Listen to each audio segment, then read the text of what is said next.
Дружба и осознавање на практичните совети за чајот, децата да пијат се почесто.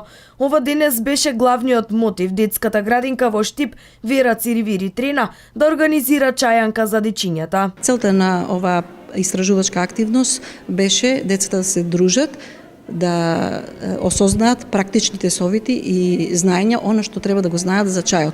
Какви видови на чај имаме, кога треба да се консумираат, како да се консумираат, не само кога се тие настинати и во зимничкиот период, туку секогаш да ги пијат чаеви. Со пораки за почесто консумирање на чај и пиење на омилените чаеви, дечињата денес се дружеа. Другарчиња, дали знаете дека чајот е многу корисен за нас децата? Денес сите ние ќе научиме нешто повеќе за чајот и како да подготвиме чај.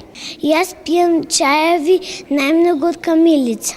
Пи, секогаш пиете чај, и кога сте настинати, кога сте здрави, чајот лесно се прави. Детската градинка Вера Циривири Трена во тековната година предвидува повеќе вакви екоистражувачки активности од практичен карактер.